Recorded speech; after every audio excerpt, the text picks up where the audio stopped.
Hey guys, welcome to another video.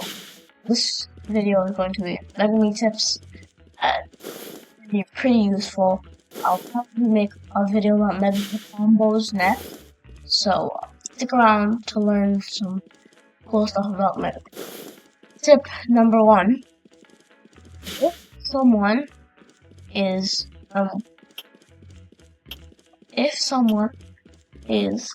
blocking you,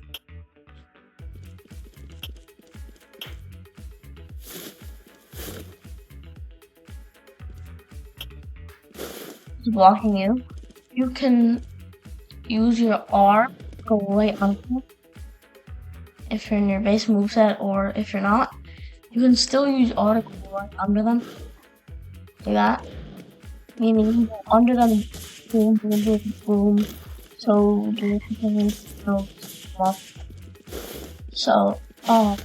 another thing that you can do. So the second tip is you can, and a lot of people probably know this, you can hide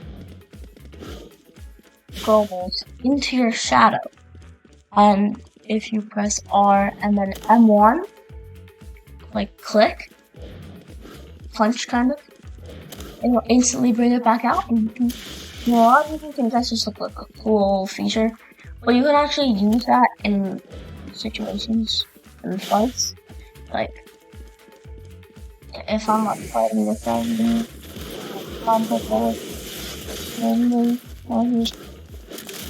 mid-combo, keeping my combo like that, you know? And it's extra damage. Next tip is the fact that you can use your special or shadow. You can do that. If you press R, jump and you grab it, you can do some pretty cool parkour stuff. For example, like that. But you have to make sure that you use it at the apex of your jump, or else it won't be that useful.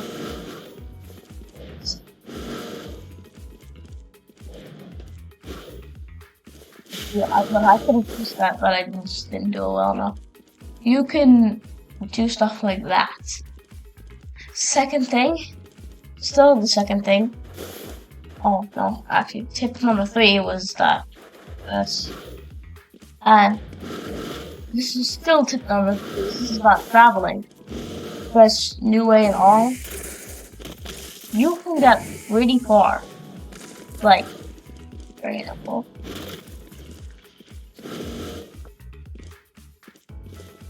I'm doing something. I'm not very good at parkour. I'm doing something, I guess, and I want to get to the next building. And just open, and then we'll just do an R to the next building, you know? Jumping. You know, just to get around faster. It's pretty helpful in most situations. I don't know why it wouldn't be helpful.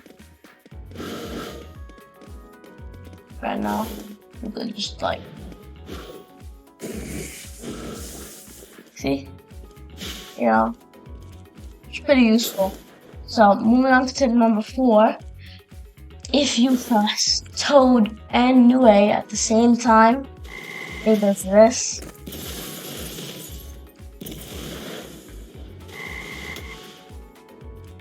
And you might be wondering, why the heck would that be useful? What am I doing with that? And the thing is, it's actually, you can do, like, let's say you're being beaten up, and you use this. You can also combo by summoning a new way in there. It's pretty hard, but you can. It's not too hard. Never use rabbits using this on Shadow. Always use it for parkour. Save it for parkour. Rabbit Escape can also be used for combos. Someone can summon like a new way, something like that. Just do stuff like this, punch them up a little bit, up the top, yeah, you know? So then Toad, tip number 6, I think we're at now. If I do 1, 2, 3, I can do Toad and a little combo reset. Toad combo reset. Yes. I'm completely serious. Meaning, you can do this.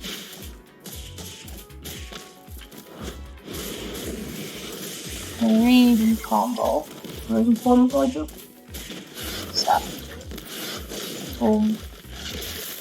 So that was tip number 7.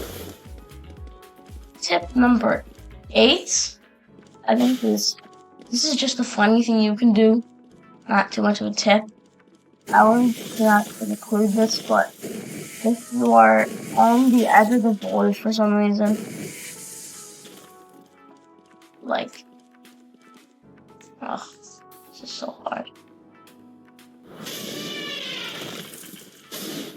If you're on the edge of the void, and there's like a person right there, you could use Toad on them, and since Toad always spawns on your left, it'll drop them into the void. There's no actual situation where you can do that, probably, off the top of a realistic situation, but I just thought it would be funny to include. And finally, I just have that. Oh, and now we're moving on to the awakening. Tip number 9. If you plan to summon Maharaja, you could take them into the sky. I'm gonna have to summon Maharaja for this for myself. But take them into the sky, straight up, and then summon Maharaja instantly. And you'll most likely be able to summon.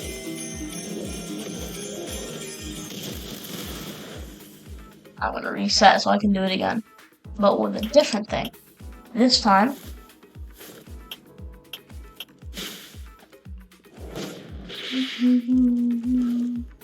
it's still on fast.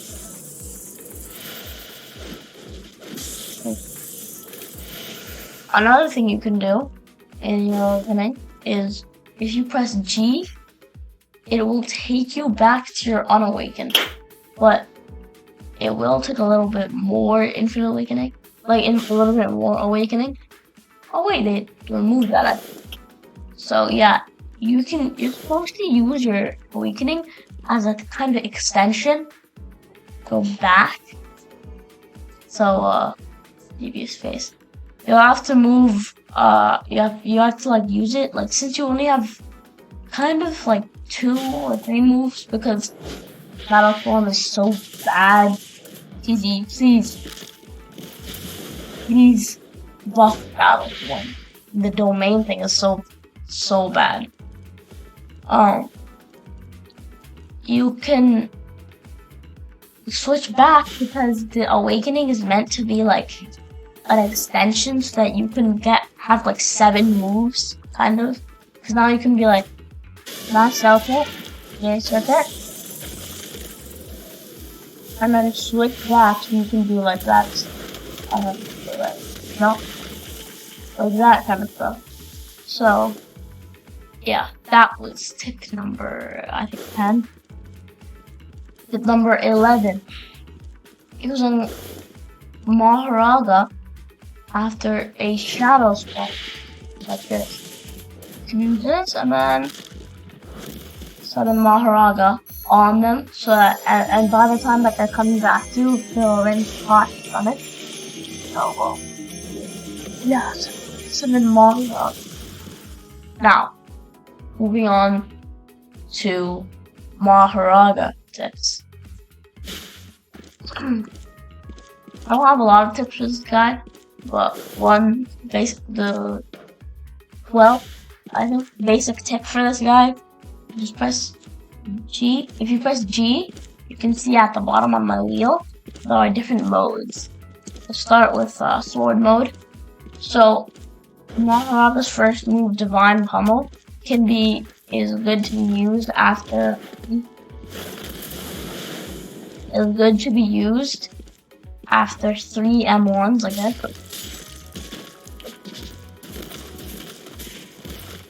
You know? And his regular M1s can block break on the 3rd and 4th one. That wasn't a good example. His regular M1 block break on the 3rd and 4th, and they also have a passive called Destructive, which lets it completely obliterate building. So, yeah. Next tip. Tip 13. Now we're in Maharaja. Is if you switch modes, you can enter this mode. Adaptation, this move here, is made to gradually adapt to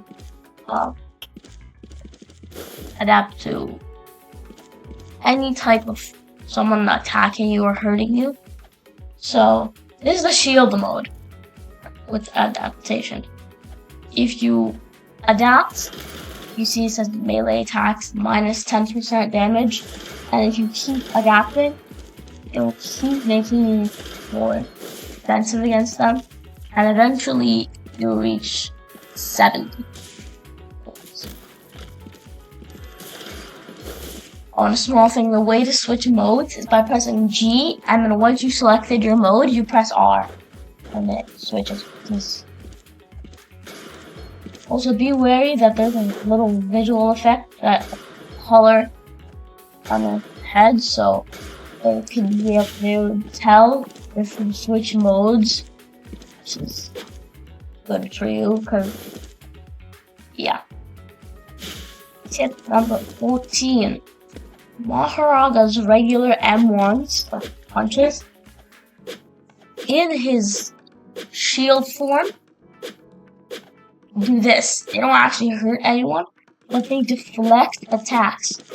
And when I say deflect attack, I mean any attack. I'm talking Puga, Hollow Purple, Body Repel, like Max Elephant, Crush and Rush Down, like any move you can think of besides counters, he can block. And you can't block domains. I'm very sorry for these Megamenes that like to use Maharaja. He cannot block domains. But he can adapt, specifically to Sukunas and Gojos. With Sukunas, it's a slow adaptation all the way to 70, like it usually is, to the slices in his domain. And with Gojos, it's a one-shot adaptation that lets you move instantly. But the problem is you have to be already adapted during the time that you are not like already in the adapt mode by the time that you are in the domain. So I would suggest when you see the domain expansion, like little slice coming up on your screen, switch to shield mode to adapt. And that's it for tip number 14. Tip number 15. 15, we're getting to here, guys. Wow. You just, like, let's say you're in a public server and you're actually losing Awakening really fast, you're about to die. A single adaptation refills your bar all the way. All the way. Let me just let myself get hurt here real quick.